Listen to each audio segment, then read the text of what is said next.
লেখক অতীশ দত্ত চৌধুরীর ঘটক বিদায়। লালমাটির দেশ বীরভূম জেলার সিউড়ি বাসস্ট্যান্ড থেকে ভরদুপুরে কাঁচা রাস্তা ধরে হেঁটে চলেছেন কন্যা দায়গ্রস্ত এক মধ্যবয়স্ক পিতা পাঁচু গোপাল বাবু। অনেকখানি পথ চলে এসেছেন হাঁটতে হাঁটতে। এদিকটায় বাসস্ট্যান্ডের সেরকম কোলাহল নেই, একেবারে শান্ত গ্রাম্য পরিবেশ। সারি সারি মাটির একতলা দোতলা ঘর, ছাগল চড়ে বেড়াচ্ছে উঠোনে, তালগাছ থেকে ঝাঁপ দিয়ে পড়ছে কচি কাচার দল অগভীর ঘোলা পুকুরে। রোদ্দুরে তেতে উঠেছে লাল মাটির কাঁচা রাস্তা, তপ্ত হাওয়া বইছে লুইয়ের মতো, দরদর করে ঘাম ঝরছে গা দিয়ে। সেদিকে ভ্রুক্ষেপ নেই পাঁচু গোপাল বাবুর। কি যেন এক গভীর চিন্তায় হেঁটে চলেছেন আনমনে। হঠাৎ চিন্তার জাল ছিঁড়ে গেল। পিছন থেকে এক ভদ্রলোকের ডাকে, এই যে দাদা, ও দাদা, ও দাদা শুনুন, ও দাদা শুনছেন? আমাকে বলছেন? হ্যাঁ হ্যাঁ, আপনাকেই বলছি। এই ভর দুপুরে কাঠফাটা রোদ্দুরে আর তো দুটি লোক রাস্তায় দেখছি নে, তাই আপনাকেই ডাকছিলুম। ঘামে ভেজা টাকটা রুমাল দিয়ে মুছে একরাশ বিরক্তি নিয়ে দাঁড়িয়ে পড়লেন পাঁচু গোপাল বাবু। অনেক ভেবেও কিছুতেই মনে করতে পারছেন না যে ভদ্রলোকটি পিছন থেকে ডাকলেন ওনাকে আগে কোথাও দেখেছেন কিনা। তাছাড়া ওনার চেনা পরিচিত কেউ তো নেই সিউড়িতে। তৃষ্ণায় গলা শুকিয়ে কাঠ। হ্যাঁ বলুন, কি হয়েছে? ডাকছিলেন কেন? ডাকছিলুম এ গায়ে বাইরের লোক কে এলো সেইটা জানতে। তা যাচ্ছিলেন কোথায়? এই যে এই ঠিকানাটা, 117/2 উমাপদ মিত্র লেন। অনেকক্ষণ ধরে খুঁজছি, এটা কোথায় একটু যদি বলে দেন। কি নাম? আমার নাম হলো গিয়ে পাঁচু গোপাল সমাদ্দার। আরে ধুর মশাই, আপনার নাম দিয়ে আমার কি দরকার? যে ঠিকানা খুঁজছেন সেই বাড়ির লোকের নাম কি? ও আচ্ছা আচ্ছা, হ্যাঁ, ওনার নাম হচ্ছে বংশীবদন পুরকায়েত। আপনি তো আচ্ছা লোক মশাই, মশকরা করতে এসেছেন এই রোদ্দুরে? বামুন না কায়েত তা কি আমি জানতে চেয়েছি? আগে সেটা না। তা করে কি আপনার ওই পুরোপুরি কায়েত? ওই পাত্রপাত্রীর যোগাযোগ করিয়ে দেওয়ার কাজ টাজ করেন আর কি। বুঝেছি, ঘটক, বিশু ঘটক, ঘটকালি করে বেড়ায়। সেইটা আগে বলবেন তো। তা সেই বিংশু যে বংশীবদন এটা তো জানতুম না। ওই যে দেখুন টিউকল দেখতে পাচ্ছেন, আর বাপাস দিয়ে একটা গলি ঢুকে গেছে না, ওই কানা গলির একদম শেষ মাথায় টালির চালের যে বাড়িটা, ওটাই বিশু ঘটকের বাড়ি। নমস্কার দাদা, অনেক ধন্যবাদ আপনাকে। বিদায় নিয়ে পাঁচু গোপাল বাবু হাঁটা দিলেন বিশু ঘটকের বাড়ির দিকে। কিছুটা যেতে না যেতেই আবার সেই অতি উৎসাহী ব্যক্তি হরিপদ বাবুর পিছু ডাক, দাঁড়ান দাঁড়ান, ও পাঁচু বাবু, বিশুর সাথে কিসের দরকার? সেটা না বলেই চলে যাচ্ছেন যে বড়। মানে বিয়ের ব্যাপারে একটু দরকার ছিল। হ্যাঁ সে তো বটেই, বিশু তো আর জেলার নয় যে ফাটকে পুড়ে দেবে। অবশ্যই ফাটকে গেলে জামিন পাওয়া যায়, আর এ হলো ঘটক, একেবারে যাবজ্জীবন করিয়ে দেয়। জামিনে বেরোনোর কোনো ফাঁক ফোকর নেই। তা বিয়েটা কার? পাঁচু গোপাল বাবুর আপাদমস্তক একবার জরিপ করে নিলেন হরিপদ বাবু। চোখে মুখে বিস্ময়। আপনার তো বয়স অনেক, মাথার কাঁচা চুল, সাকুল্যে গোটা 20, তাই বুড়ো বয়সে মাথায় হঠাৎ বিয়ের ভূত চাপলো কেন? বউ মরেছে নাকি? এ বাবা, ছি ছি, কি যে বলেন! আমি বিয়ে করতে যাব কেন? আমার বউ আছে, একটা মেয়ে আছে, ওই মেয়ের জন্যই যাচ্ছিলাম। তা বেশ বেশ। কি করে মেয়ে? নাম কি? আজকাল তো উঠেই গেছে ঘটকদের কারবার। 7 পুরুষের জাত ব্যবসা এখন লাটে। সব ছেড়ে ছোকরারা নিজেরাই নিজেদের বিয়ের বন্দোবস্ত করে ফেলেছে। ঘটকরা খাবে কি বলুন তো? আমার একটাই মেয়ে, ওর নাম রাধিকা, বিয়ে পাশ। বলেন কি মশাই, বিয়ে পাশ, আর এদিকে নিজের বিয়ের ব্যাপারেই ফেল। একটা প্রেম ট্রেম করতে পারলো না। বুড়ো বয়সে বাপটাকে ঠাঠা রোদ্দুরে শেষে কিনা ঘটক খুঁজে বেড়াতে হচ্ছে। তা থাকেন কোথায় আপনি? আমি থাকি বর্ধমানের মিঠা পুকুরে। সে কি? বর্ধমান থেকে শিউরি এসেছেন বিশু ঘটকের সাথে দেখা করতে? আপনি তো আশ্চর্য লোক মশাই। চলুন চলুন, আমার বাড়িতে চলুন। বিশুকে তো এখন পাবেন না, আজ তো শনিবার, তারাপীঠ গেছে। খুব ভক্ত তার আমার, প্রত্যেক শনিবার ওর তারাপীঠ যাওয়া চাই চাই। আমি তো এই একটু আগেই আমার ওই মুদিখানা দোকানটা বন্ধ করে বাড়ি যাচ্ছিলুম। চান করে ভাত টাত খাবো, আবার দোকান খুলবো সেই সন্ধেবেলা। চলুন, আমার বাড়িতে আজ দুমুঠো ডাল ভাত খেয়ে যাবেন। বিশু চলে আসবে বিকেলের দিকে, তখন দেখা করে নেবেন খন। এখন এই রোদ্দুরে রাস্তায় রাস্তায় ঘুরে মাথা ঘুরে পড়ে মরবেন নাকি? কোনো আপত্তি কানেই তুললেন না, প্রায় একরকম জোর করেই টেনে নিয়ে চলেছেন হরিপদবাবু। আপাত দৃষ্টিতে ওনাকে যতটা কাঠখোট্টা বলে মনে হচ্ছিল, কিন্তু এখন তো পুরো অন্যরকম লাগছে। বেশ অতিথি পরায়ণ মানুষ, রাস্তায় হঠাৎ দেখা এরকম একদম অজানা অচেনা মানুষকে একেবারে মধ্যাহ্ন ভোজনের আমন্ত্রণ করে বসলেন। কোনো বদমতলব নেই তো? একটু ভয়ে ভয়েই ঘরে গিয়ে ঢুকলেন হরিপদবাবুর পিছু পিছু। দোতলা পাকা বাড়ি, বেশ অবস্থাপন্ন। কাচুমাচু মুখ করে কি এত ভাবছেন পাচুবাবু? হ্যাঁ, কই কিছু না তো। চান করবেন তো? হ্যাঁ হ্যাঁ, এই নিন, এই গামছাটা পরে নিন, ওই দিকে চলে যান। ওই দেখুন, দেখতে পাচ্ছেন পাতকুয়ো? জল কিন্তু তলানিতে, একটু কষ্ট করে তুলতে হবে। যান, আমি তেল সাবান পাঠিয়ে দিচ্ছি। হরি হে মাধব, চান করব না গো, ধোবো? না, চানটাই করে নি, যা ঘেমে গেছি। পান্তা খেয়ে বেরিয়েছি সেই কোন সকালে, পেট এখন একেবারে চোচো করছে খিদে। ভাবতে ভাবতে জামা কাপড় খুলে গামছাটা পরে নিলেন পাচুবাবু। কাকু, এই নিন তেল সাবান। একটি বাচ্চা মেয়ে এসে কুয়োতলায় রেখে দিয়েই দৌড়ে পালালো, সম্ভবত বাড়ির কাজের মেয়ে। আহ, কি আরাম!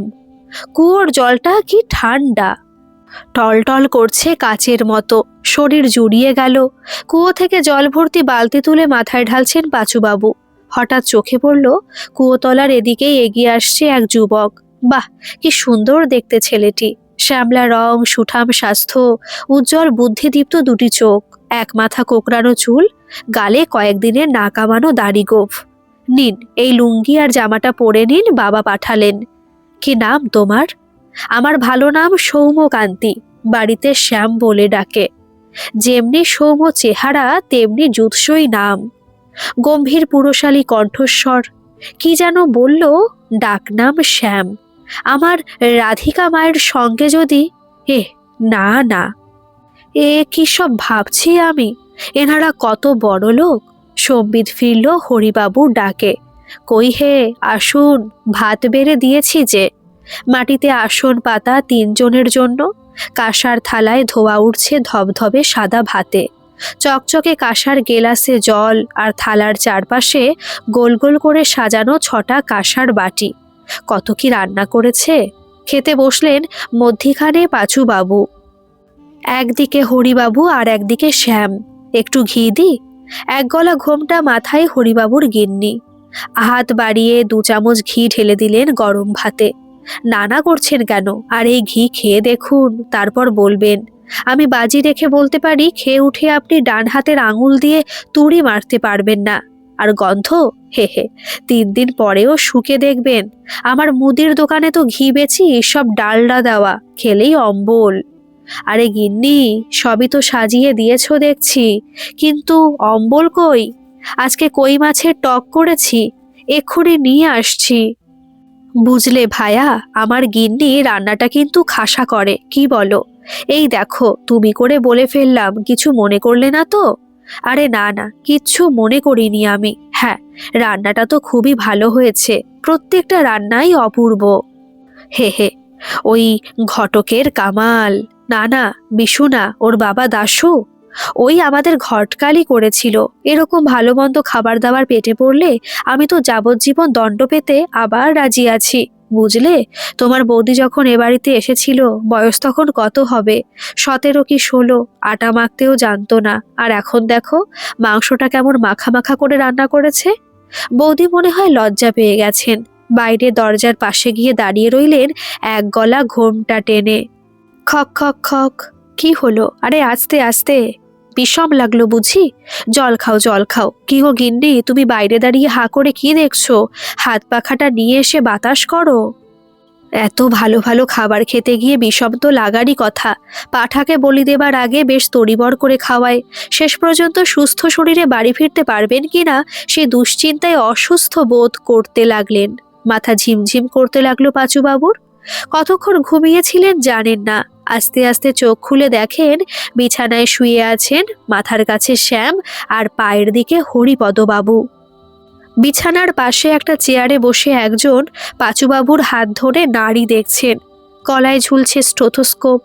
জ্ঞান ফিরেছে দেখে জিজ্ঞেস করলেন ডাক্তার সাহেব, কেমন বোধ করছেন এখন? আরে আরে করছেন কি? বিছানা ছেড়ে একদম ওঠার চেষ্টা করবেন না, শুয়ে থাকুন। আপনি তো অজ্ঞান হয়ে গেছিলেন মশাই, প্রেশারটা বেশ কম, সবে জ্ঞান ফিরেছে আপনার। ডিহাইড্রেশনও হয়েছে রোদ্দুরে ঘুরে ঘুরে। আজ কমপ্লিট রেস্ট নিন। হরিবাবু, এই ওষুধগুলো কিনে এনে খাইয়ে দিন। কালকের মধ্যে উনি পুরোপুরি সুস্থ হয়ে যাবেন আশা করি। আর সেরকম কোনো প্রয়োজন হলে আমায় খবর দেবেন। ডাক্তারবাবুর ব্যাগ হাতে নিয়ে শ্যাম চলে গেল এগিয়ে দিতে। সদ্য পরিচিত অতিথি বাড়িতে এসে অসুস্থ হয়ে পড়ায় একটু চিন্তিত হয়ে পড়েছেন হরিবাবু। তুমি তো আমাদের ভয় খাইয়ে দিয়েছিলে হে। যাক, এখন চুপটি করে বিছানায় শুয়ে থাকো। আমাকে তো আবার দোকান খুলতে যেতে হবে। কিন্তু আমাকে যে আজ বর্ধমানে ফিরতেই হবে। বাড়িতে সবাই চিন্তা করবে। তোমার কি মাথা খারাপ হয়েছে? এই অবস্থায় তুমি এতটা পথ যাবে? কোনো কথা নয়, শুয়ে থাকো। তোমার বাড়ির ফোন নাম্বার বলো, আমি একটা ফোন করে দিচ্ছি। বাড়িতে তো ফোন নেই, একটা মোবাইল আছে, মেয়ের কাছে থাকে। ওর কলেজে যেতে আসতে দরকার পড়ে তাই। ঠিক আছে বলো, মেয়ের নম্বর বলো। এই শ্যাম, তুই তোর ফোন থেকে রাধিকাকে একটা ফোন করে দে তো। জানিয়ে দে পাঁচুবাবু আজ আমাদের বাড়ির অতিথি। অসুস্থতার খবর কিছু বলবি না কিন্তু। মেয়েটা খামোখা চিন্তা করবে না হলে। আমি চললাম রে, দোকান খোলার দেরি হয়ে যাচ্ছে। ঠিক আছে বাবা, তুমি যাও, আমি দেখেছি। কাকু, তোমার মেয়ের নাম্বারটা বলো। 98। ঠিক আছে কাকু, তুমি শুয়ে থাকো, একদম উঠবে না কিন্তু। আমি ছাদে গিয়ে ফোন করছি। ঘরের ভেতর টাওয়ার ভালো পাওয়া যায় না। ছাদে চলে গেল শ্যাম তার স্মার্টফোন হাতে নিয়ে। একবার ডায়াল করতে ভেসে এলো সুরেলা কলার টিউন, শ্যাম তেরে বংশী পুকারে রাধা নাম, লোক করে মীরা কো ইউহি বদনাম। শ্যাম তেরে বংশী কোনো জনপ্রিয় গায়িকার কণ্ঠ নয়, কিন্তু ভীষণ সুন্দর মিষ্টি কণ্ঠস্বর। তবে কি রাধিকা নিজেই গানটা রেকর্ড করে কলার টিউন বানিয়েছে? যদি তাই হয় তাহলে মানতেই হচ্ছে অসাধারণ গানের গলা। অপরিচিত নম্বর দেখে একটু দেরিতে হলেও কেটে যাওয়ার ঠিক আগে ফোনটা রিসিভ করলো রাধিকা। হ্যালো, কে কথা বলছেন? হ্যালো, আমি কি মিস রাধিকার সাথে কথা বলছি? হ্যাঁ, রাধিকা বলছি, কিন্তু আপনাকে তো ঠিক চিনতে পারলাম না। আপনি কে বলছেন? আমাকে আপনি চিনবেন না, আমার নাম শ্যাম। আমি সিউড়ি থেকে ফোন করছি। সিউড়ি থেকে? বাবা তো আজ সকালে সিউড়ি গেছেন, তবে কি বাবার কিছু? হ্যাঁ বলুন। আপনার বাবা? হ্যাঁ হ্যাঁ, আমার বাবার কি হয়েছে? আরে না না, কিছু হয়নি। আপনার বাবা আমার বাবার ছোটবেলার বন্ধু। আজ উনি সিউড়িতে এসে পুরনো বন্ধুকে কাছে পেয়ে গল্পে মেতেছেন। তাই বললেন আপনাকে ফোন করে জানিয়ে দিতে যে আজ উনি আমাদের বাড়িতে থাকবেন, কাল সকালে যাবেন বর্ধমানে। মিথ্যে কথা, ফোনটা বাবাকে দিন। ওহো, আমি মিথ্যে কথা বলিনি। তাছাড়া আপনার বাবাকে এখন ফোনে দেওয়া যাবে না। কেন দেওয়া যাবে না? আরে আমি তো এখন ক্লাবে ক্যারাম খেলতে এসেছি, রাত্রে বাড়ি ফিরে কথা বলিয়ে দেব কেমন? হঠাৎ আকস্মিক ছন্দপতন। আরে শ্যাম, তুই ছাদে এসে ফোন করছিস? আর আমি চা বানিয়ে সারা বাড়ি তোকে খুঁজে বেড়াচ্ছি। নিচে আয়, চা ঠান্ডা হয়ে যাচ্ছে। মা, তুমি নিচে যাও, আমি আসছি। ফোনটা হাতে চাপা দিয়ে শ্যাম আস্তে করে মাকে বললেও ঠিক শুনতে পেয়ে গেছে রাধিকা। আমাকে মিথ্যে কথা বললেন কেন? আপনি ক্লাবে ক্যারাম খেলছেন, আমি সব শুনতে পেয়েছি। এক্ষুনি আমি বাবার সঙ্গে কথা বলতে চাই। বাবাকে ফোনটা দিন প্লিজ। আচ্ছা ঠিক আছে, একটু হোল্ড করুন, আমি দিচ্ছি। ছাদ থেকে তাড়াতাড়ি নিচে নেমে গেল শ্যাম, ফোনটা ধরিয়ে দিল রাধিকার বাবার হাতে। হ্যাঁ মা, বল। বাবা, বাবা কি হয়েছে তোমার? গলার আওয়াজ এত ক্ষীণ কেন? ধুর পাগলি, কিছু হয়নি রে। ওই একটু ক্লান্ত লাগছিল, তাই আজ আর গেলাম না। বাবা, তোমাকে কতবার বলেছি তুমি পাত্র খোঁজা বন্ধ করো। আমি মাস্টার্স করি, চাকরি পাই একটা, তারপর বিয়ের কথা। আমাকে এক্ষুনি পড়না করে দিলে তোমার চলছে না? না, তোমার গলা শুনে আমি বেশ বুঝতে পারছি তুমি অসুস্থ, গোপন করছো আমাকে। এখন তোমার ট্রেন পাবো না, কাল সকালে আমি সিউড়ি যাব তোমাকে আনতে। ফোনটা এবার শ্যামবাবুকে দাও একটু। হ্যাঁ বলুন রাধিকা। শুনুন, কাল সকালে আমি যাচ্ছি বাবাকে আনতে। আপনাদের বাড়িটা সিউড়িতে ঠিক কোথায় আমাকে একটু বলবেন? আরে না না, আপনি আবার কষ্ট করে এত দূর কেন আসবেন? কাল আমার এমনিতেই বর্ধমান ইউনিভার্সিটিতে একটা কাজ আছে, আমি কাকুকে বাড়ি পৌঁছে দেব। আপনি একদম চিন্তা করবেন না। বিশ্বাস করি না আপনাকে, কথায় কথায় আপনি মিথ্যে কথা বলেন। মিথ্যে আমি বলি না, এটা বলবো না। তবে যখন বলি জেনে রাখবেন কারোর ভালোর জন্যই বলি। নিজের জন্য আজ পর্যন্ত আমি কোনোদিন মিথ্যে বলিনি, আর বলবো না কোনোদিন। মিলিয়ে নেবেন? ঠিক আছে, কাল দেখব, তারপর বিশ্বাস করব আপনার কথার দাম কতখানি। সারাদিনের ক্লান্তিতে রাতের ঘুম আসতে দেরি হয়নি পাঁচুবাবুর। রাতে হালকা খাবার খেয়ে এক ঘুমের সকাল। গুড মর্নিং কাকু, কেমন আছো? এই নাও তোমার চা। রাত্রে ঠিকমতো ঘুম হয়েছে তো? আরে শ্যাম, তুমি আবার নিজে হাতে করে চা নিয়ে এলে কেন? হ্যাঁ, কাল যা ঘুমিয়েছি, কুম্ভকর্ণ লজ্জা পাবে বোধহয়। এখন বেশ ভালো বোধ করছি আমি। কটা বাজে বলো তো? আমাকে বর্ধমান যেতে হবে, দেরি হয়ে যাচ্ছে। আরে যাবে তো, কিচ্ছু দেরি হয়নি। সবে 8টা বাজে। এক রাত্রির মেয়েকে দেখতে না পেয়ে একেবারে উতলা হয়ে পড়েছো দেখছি। বিয়ে দিয়ে দিলে কি করবে তখন? ঠিক আছে, যাও ফ্রেশ হয়ে নাও। আমিও বর্ধমান যাব, তোমাকে আগে বাড়ি পৌঁছে দেব, তারপর আমি যাব আমার কাজে। নইলে তোমার মেয়ে আমাকে মিথ্যুক বলবে আবার। আরে না না, ওর কথায় কান দিও না তুমি। রাধিকা একটু ওই রকমই। আসলে এক মেয়ে তো, খুব আদরে বড় হয়েছে। কি বলতে কি বলেছে, তুমি কিছু মনে করো না বাবা। বর্ধমান স্টেশনে নেমে আমাকে রিকশায় তুলে দিলেই চলবে, আমি একা চলে যেতে পারবো। আচ্ছা সে হবে ক্ষণ, তুমি তাড়াতাড়ি ফ্রেশ হয়ে এসো তো। মা লুচি পায়েস বানাচ্ছে। সকালের জলখাবারটা একটু বেশি খেয়ে ফেললেন রাধিকার বাবা। কাল রাত্রে তো বিশেষ কিছু খাননি, তাই সকালে গরম গরম ফুলকো লুচি, আলুর দম, এক বাটি পায়েস আর মাখা সন্দেশ খেয়ে নিলেন চেটেপুটে। দোকান ফেলে রেখে অতিথিকে বিদায় জানাতে সশরীরে এসে উপস্থিত গৃহকর্তা। রিকশায় তুলে দিয়ে হরিবাবুর নির্দেশ, পাঁচু সাবধানে যেও। শ্যাম, ভালো করে ধরে রাখো কাকুকে। এই ভোলা, রিকশা আস্তে চালাবি, হড়বড় করবি না বুঝলি। পেছনে তাকিয়ে দেখেন চোখ বুজে দুহাত কপালে ঠেকিয়ে বৌদি কি যেন বলছেন বিড়বিড় করে, বোধহয় দুর্গা দুর্গা। ট্রেনে উঠে মনে পড়ল পাঁচুবাবুর একটা মস্ত ভুল হয়ে গেল। যে কাজে সিউড়িতে আসা সেটাই তো হলো না। দেখা করা হলো না বিশু ঘটকের সাথে। যাকগে, পরে আবার হবে কখনো। রাধিকাও তো এখনই বিয়ে করতে চাইছে না, সবই ঠাকুরের লীলা খেলা। আমরা তো নিমিত্ত মাত্র। ঘণ্টাখানেক পর বেজে উঠল শ্যামের মোবাইল। হ্যাঁ হ্যালো, বলুন রাধিকা। বাবা কোথায়? আপনার বাবা আমার সঙ্গে আছেন, আমরা আসছি। কোথায় এখন? এই তো ট্রেন খানা জংশন পেরোলো। ওকে আসুন, আমি ওয়েট করছি বর্ধমান স্টেশনে। মাঝখানে আর কোথাও দাঁড়ায়নি ট্রেন। সিগন্যাল গ্রিন থাকায় মিনিট 20-র মধ্যে পৌঁছে গেল বর্ধমান স্টেশনে। ভীষণ ব্যস্ত রেলওয়ে স্টেশন। কাচের শোকেসে সাজিয়ে রাখা সীতাভোগ আর মিহিদানা নিয়ে ঠেলাগাড়িগুলোর হকারেরা হাঁক পাড়ছে ট্রেনের জানলার কাছে।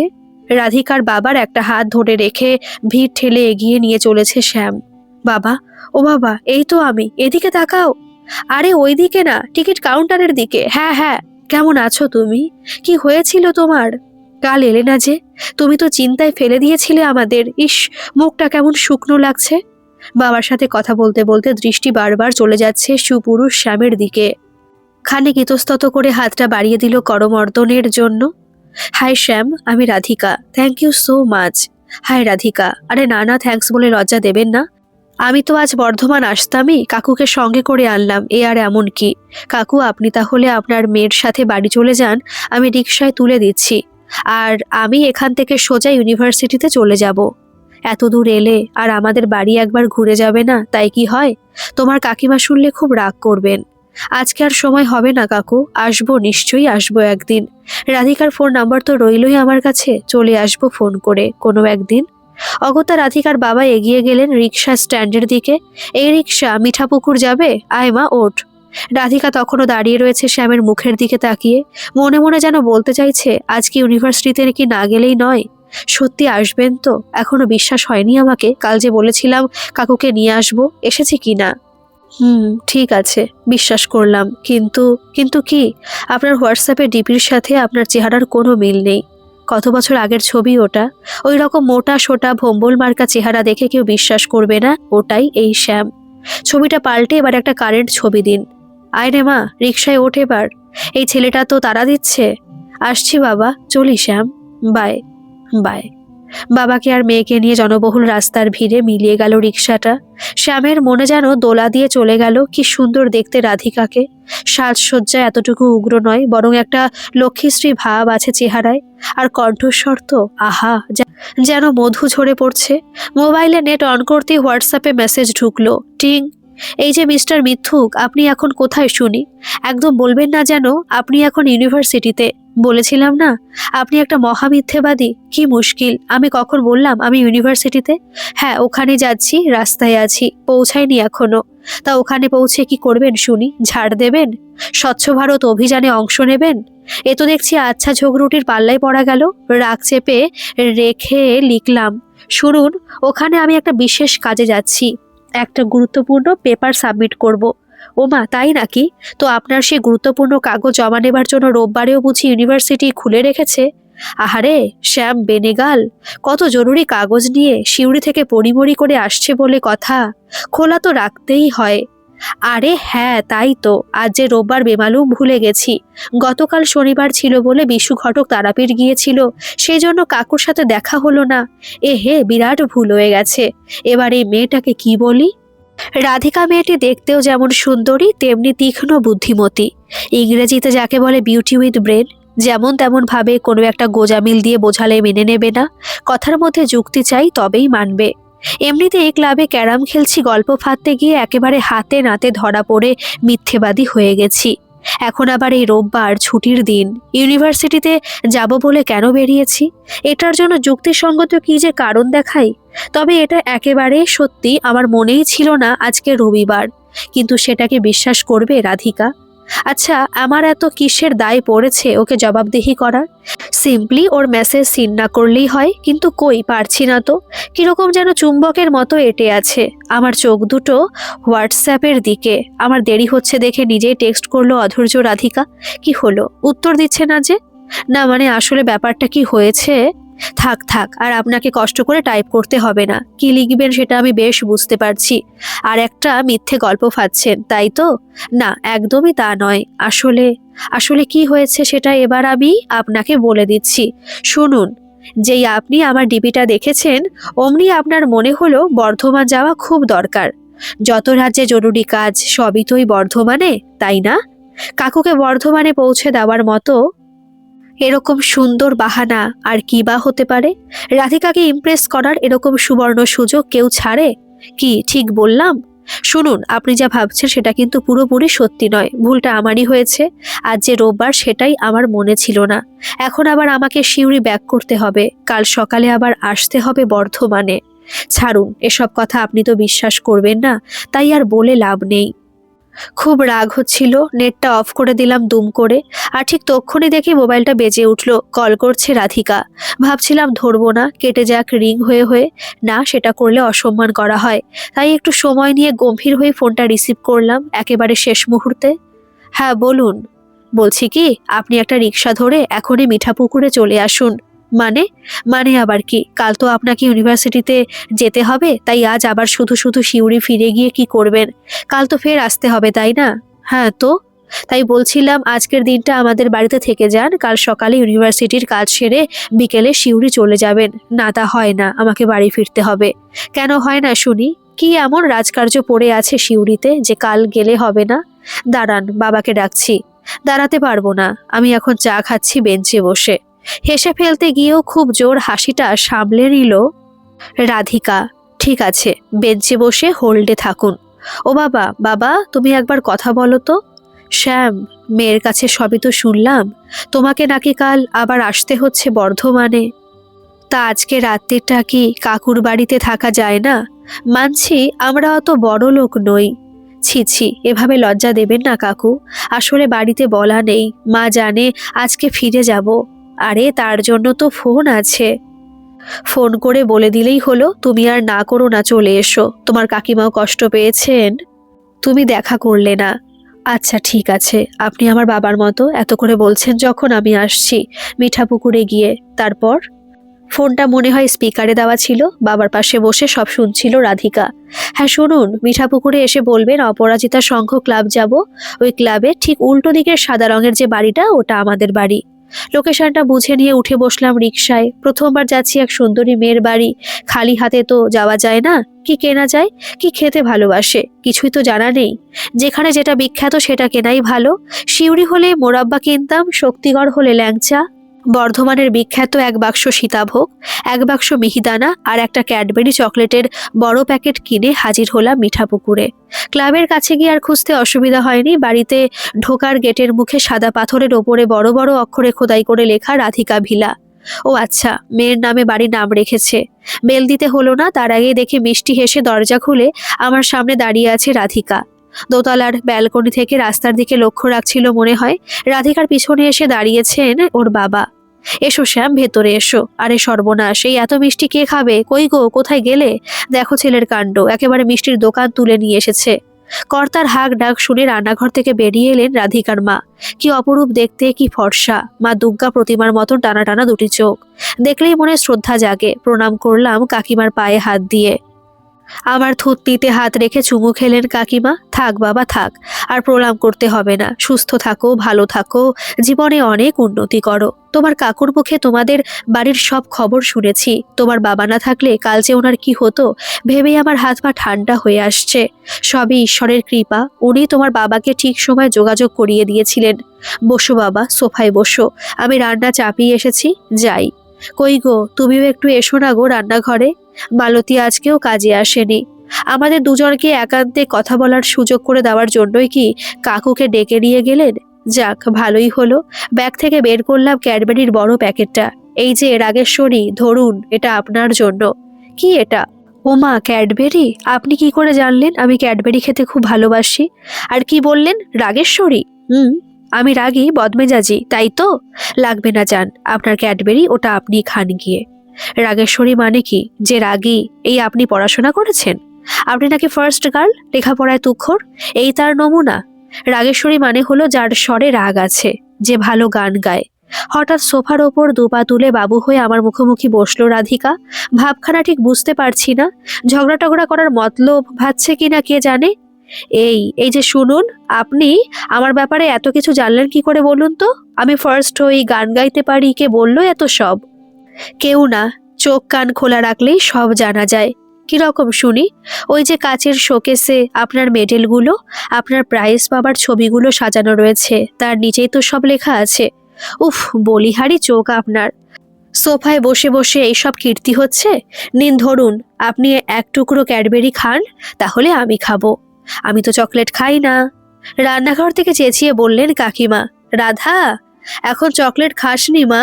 তারপর তুই ভাত খেতে চাইবি না? তোর বাবাকে আর শ্যামকে নিয়ে খেতে চলে আয়, ভাত বাড়ছি। আসছি মা। চলুন, খাবেন চলুন। রাধিকাদের বাড়িটা দেখলেই বোঝা যায় বেশ একটা রুচির ছাপ আছে। অর্থের প্রাচুর্য হয়তো নেই, কিন্তু ঘর সাজানোর একটা সুন্দর মন আছে। টাকা থাকলে রুচি থাকবে এমন কোনো কথা নেই। অনেক সময় সামান্য সামান্য জিনিস দিয়েও সাজিয়ে তোলা যায় অন্দর সজ্জা। ড্রয়িং কাম ডাইনিং এর জায়গাটায় পার্টিশন করা হয়েছে ঝিনুকের গেট পাস দিয়ে। সিলিং থেকে লম্বা লম্বা অনেকগুলো সুতো ঝুলছে প্রায় কোমর পর্যন্ত। সেই সুতোয় মালা মতো করে গাঁথা ছোট্ট ছোট্ট ঝিনুক, কড়ি, নুড়ি, রং বেরঙের পুঁথি। খুব সুন্দর করে বিভাজন করা হয়েছে ড্রয়িং আর ডাইনিং এর জায়গাটা। খেতে বসলাম ডাইনিং টেবিলে, ছোট্ট গোল টেবিলে চারজনের বসার মতো। টেবিল ম্যাটগুলো বড় সুন্দর কুরুশের কাজ করা। রাধিকার কাছে পরে জেনেছি ওগুলো কাকিমা নিজের হাতে বানিয়েছেন। কাকিমা, এই এত ভাত কে খাবে? কমান কমান। আর ইলিশ, আবার চিকেন, দুটো খেতে পারবো না কাকিমা, আমি ইলিশটা নিচ্ছি।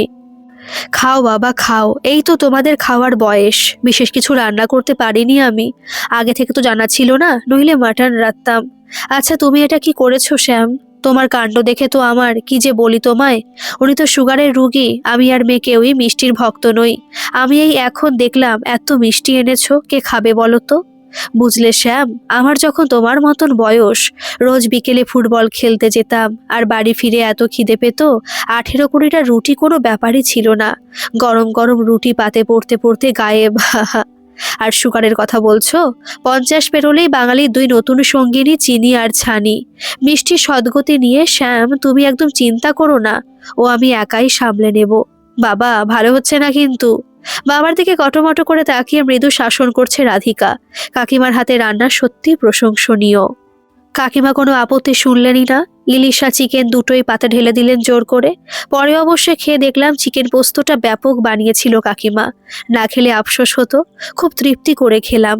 চলুন আপনাকে আমার পড়ার ঘর দেখাই দোতলায়। আসুন এইদিকে সিঁড়ি। সিঁড়িতেও রুচির ছাপ স্পষ্ট। সিঁড়ির 5টা ধাপ অন্তর, দেওয়ালে একটা করে ফটো ফ্রেম আটকানো, হাতে আঁকা ছবি, ফুলের ছবি, পাখির ছবি। তার নিচে ছোট্ট করে লেখা রাধিকা, তার নিচে তারিখ দেওয়া। বাহ, আঁকার হাতটাও তো বেশ। চিলেকোঠার ঘরে একটা সিঙ্গেল বেড, তাতে মিকি মাউসের ছবি আঁকা বেড কভার পাতা। তার পাশেই একটা পড়ার টেবিল, চেয়ার। টেবিলে একটি টেবিল ল্যাম্প, ফুলদানি। তার উপরে দেওয়াল আলমারি জুড়ে ঠাসা বই, পড়ার বই, গল্পের বই। দেওয়ালে রামকৃষ্ণ, বিবেকানন্দ, সারদা মায়ের ছবি। খাটের পাশে এক কোণে রাখা পিঙ্ক কালারের ইয়া মস্ত টেডি বিয়ার। ঘরের আর একদিকে আরেকটা টেবিলে হারমোনিয়াম, পাশে দাঁড় করানো তানপুরা। ওপরে তাকে রাখা একটা সরস্বতী মূর্তি। বাহ, আপনার পড়ার ঘরটা তো খুব সুন্দর, সাজানো গোছানো। Thank you. আসুন, এদিকে একটা ব্যালকনি আছে। ছোট ছোট ফুলের টব, ব্যালকনি গ্রিলে সাজানো। 2টো বেতের চেয়ার পাতা, মধ্যিখানে একটা টি টেবিল। বেতের চেয়ারে বসলাম দুজনে। বড় রাস্তাটা পরিষ্কার দেখতে পাওয়া যায় এই ব্যালকনি থেকে। রিকশায় কে আসছে যাচ্ছে সব দেখা যায়। ও আচ্ছা, এখান থেকে তাহলে লক্ষ্য রাখছিল। হঠাৎ বেজে উঠল রাধিকার টেলিফোন। কল এসেছে একটা আননোন নাম্বার থেকে। হ্যালো, কে বলছেন? রাধিকা, আমি শ্যামের বাবা কথা বলছি। তোমার বাবা কেমন আছেন? ঠিকমতো বাড়ি পৌঁছে গেছেন তো? হ্যাঁ আঙ্কেল, বাবা ভালো আছে, ঠিকমতো পৌঁছে গেছে বাড়িতে। শ্যামের আবার কি হলো কে জানে, ফোনে পাচ্ছি না, সুইচ অফ বলছে। রাধিকার কথাবার্তা শুনে শ্যাম বুঝে গেছে ওটা কার ফোন। কে বাবা? ফোনটা দিন তো আমাকে। হ্যালো বাবা, আমার ফোনের ব্যাটারি লো হয়ে গেছে, তাই চার্জে বসিয়েছি। তুই কোথায়? রাধিকার বাড়িতে? হ্যাঁ বাবা, কাকু জোর করে আটকে দিলেন, তাই আজ আর বাড়ি যাচ্ছি না, কাল বিকেলে যাব। ঠিক আছে, রাখছি এখন। বাবার সাথে কথা হওয়া একটু শান্তি হলো। যাক, বাড়িতে জানিয়ে দেওয়া হয়ে গেছে, এবার রাধিকার সাথে জমিয়ে আড্ডা দেওয়া যাবে। এই সময়টাতে কোথাও দুজনে একটু ঘুরে এলে হয়। ভাবতে ভাবতেই রাধিকা যেন মনের কথা ঠিক শুনে ফেলেছে। শ্যাম, চলুন কোথাও ঘুরে আসি। যাবেন? সে যাওয়াই যেতে পারে। কি কি দেখার আছে এখানে? কত কি দেখার আছে। বর্ধমান তো এক ঐতিহাসিক শহর। রাজবাড়ি, 108 শিব মন্দির, সর্বমঙ্গলা কালীবাড়ি, গোলাপবাগ, কার্জন গেট। থাক থাক, আপনি যা ফিরিস্তি দিচ্ছেন, সব ঘুরতে গেলে 7 দিন লেগে যাবে। এখন তো প্রায় 4টে বাজে, 6 ঘন্টায় যতটা হয় চলুন ঘুরে আসি। রাত 10টার মধ্যে ফিরে আসব। আপনি তাহলে এখানে একটু বসুন, আমি চেঞ্জ করে আসছি। বেশ চটপটে আছে রাধিকা, বেশিক্ষণ লাগেনি, গেল আর এলো। চলুন, আমি রেডি। ওয়াও, এই পিঙ্ক চুড়িদারে খুব মিষ্টি দেখতে লাগছে তো আপনাকে। ধ্যাত, চুলে শ্যাম্পু করা নেই, বিচ্ছিরি লাগছে। বাবা, তোমার বাইকের চাবিটা দাও তো, আমরা একটু আসছি। এই দুপুরবেলা আবার কোথায় যাবি? দুপুর কোথায়, বিকেল হতে চললো। দাও না, ঘুরে এসে বলবো। বাবার অপেক্ষায় না থেকে দেওয়ালে চাবি রাখার ঝোলানো আংটা থেকে বাইকের চাবিটা তুলে নিল রাধিকা। এই নিন চাবি। বাইক চালাতে পারেন তো? দেখবেন আবার ফেলে দেবেন না যেন। বাইকে বসে স্টার্ট দিল শ্যাম। পিছনে উঠে বসলো রাধিকা। নরম হাতে আলতো করে ধরে আছে শ্যামকে। ভুর, ধুলো ধোয়ার ঝড় তুলে বাইক মিলিয়ে গেল পাঁচুবাবুর চোখের সামনে দিয়ে। কি গো গিন্নি, দুজনকে বেশ মানিয়েছে, কি বলো? হ্যাঁ, যা বলেছ। রাধে শ্যাম জুটি। রাস্তায় যানজট নেই, বাইক মোটামুটি জোরেই চলছে। উল্টো দিক থেকে হাওয়ায় যেন উড়িয়ে নিয়ে যাবে, বেশ ভালো লাগছে রাধিকার। রাধিকা, কোথায় যাব আমরা? বর্ধমানেশ্বর মন্দির। সেটা আবার কোথায়? সোজা চলুন বলছি। জানেন, এই বর্ধমানেশ্বর হলেন পাথরের এক বিরাট শিবলিঙ্গ। এর বেদটা গরুর গাড়ির চাকার থেকেও বড়। মাটি খুঁড়ে পাওয়া গেছিল, ভীষণ জাগ্রত। ওখানে প্রার্থনা করে যা চাইবেন তাই পাবেন। সত্যি? হ্যাঁ সত্যি। কি চাইবেন এখনই ভেবে রাখুন। ওকে, ভাবা হয়ে গেছে, এবার দেখি পাই কি না। এত তাড়াতাড়ি ভাবা হয়ে গেল? কি চাইবেন ভাবলেন? পরে বলবো, আগে তো ভোলা বাবার কাছে আর্জি পেশ করি। এবার আসতে চালান, সামনের বাঁদিকে টার্ন নিতে হবে, ব্যাস আর একটু। ওই যে দেখতে পাচ্ছেন মন্দিরের চূড়া, ওটাই বর্ধমানেশ্বর। আর একটু গিয়ে, হ্যাঁ ব্যাস ব্যাস। এখানে বাইকটা লক করে দিন, এবার চলুন, হেঁটে যেতে হবে। উফ, আপনি যা জোরে বাইক চালান, আমার তো রীতিমতো ভয় করছিল। আরে এ তো কিছুই না, আমরা বন্ধুরা মিলে মাইথন, বক্রেশ্বর, তারাপীঠ কতবার বাইকের রেস করেছি। কি হলো, দাঁড়িয়ে পড়লেন কেন? আমি যাব না আপনার সঙ্গে। আরে হঠাৎ কি হলো আগে বলুন। আর কোনোদিন বাইকের রেস করবেন না? ওহো, আপনাকে বলেই দেখছি ভুল করেছি। আচ্ছা ঠিক আছে, রেস করব না, কিন্তু বন্ধুদের সঙ্গে লং ট্যুরে যাব। মনে থাকে যেন। ঠাকুরের মন্দিরের সামনে দাঁড়িয়ে কথা দিয়েছেন। নিন, এবার জুতোটা খুলে হাতে ডালা নিন, হাতটা ধুয়ে নিন আগে। এই যে দাদা, বেলপাতা দেখে দেবেন, 3টে করে পাতা থাকে যেন, ছেঁড়া ফাটা না হয়। নিন, চলুন। সত্যি রাধিকা একটুও বাড়িয়ে বলেনি। কি বিরাট শিবলিঙ্গ, কত মানুষ এসেছে পুজো দিতে, ভোলে বাবার দর্শন করতে। গেরুয়া বস্ত্র পরিহিতা একজন পূজারী এগিয়ে এলেন। ওম নমঃ শিবায়। নিজের নিজের নাম গোত্র বলুন, ভোলে বাবাকে মনস্কামনা জানান। গঙ্গাজল ছিটিয়ে কপালে লম্বা করে সিঁদুরের টিপ পরিয়ে দিলেন পুরোহিত মশাই। ঘড়িতে প্রায় 6টা বাজতে যায়। কপালে সিঁদুরের টিপ পরাতে খুব মিষ্টি দেখতে লাগছে রাধিকাকে। চলুন, পুজো তো দেওয়া হলো, এবার একটু পেট পুজো হোক। পেটুক একটা, চলুন। এবারে কিন্তু আস্তে বাইক চালাবেন, বড্ড জোরে চালাচ্ছিলেন তখন। রাধিকা উঠে বসলো বাইকের পেছনে। জড়তা কেটে গেছে অনেকখানি। ডান হাত দিয়ে জড়িয়ে ধরল শ্যামের কোমর। আবার জোরে চালাচ্ছেন বাইক? ওকে ম্যাডাম, আস্তে চালাতে পারি। আমার একটা কথা রাখতে হবে তাহলে। কি কথা? বাইকে চলতে চলতে আমাকে একটা গান শোনাতে হবে। আপনি না মহাবাজি, উদ্ভট সব আবদার। এইভাবে রাস্তায় গান গাইতে আমি পারবো না। আহা, চেষ্টা করেই দেখুন না, আমি না হয় সঙ্গ দেব। যদিও আমি বাথরুম সিঙ্গার। আমি শুরু করছি একটা ডুয়েট গান। পরের লাইন আপনার, রেডি? এই পথ যদি না শেষ হয় তবে কেমন হতো তুমি বলো তো? বলবো না। যদি পৃথিবীটা স্বপ্নের দেশ হয় তবে কেমন হতো তুমি বলো তো? তুমিই বলো। না না, তুমি বলো। না না, তুমি। তুমি তুমি তুমি। গাইতে গাইতে হেসে কুটোপাটি রাধিকা। হাসলে দুগালে টোল পড়ে। কে বলবে আপনি বাথরুম সিঙ্গার? আপনি তো দারুণ গান করেন। সন্ধে হয়ে গেছে। বাইক এসে থামলো একটা সুন্দর সাজানো রেস্টুরেন্টের সামনে। ভেতরে একটা আলো আঁধারি পরিবেশ। রেড অ্যান্ড ব্ল্যাক কম্বিনেশনের ফার্নিচার। খুব ভিড় নেই।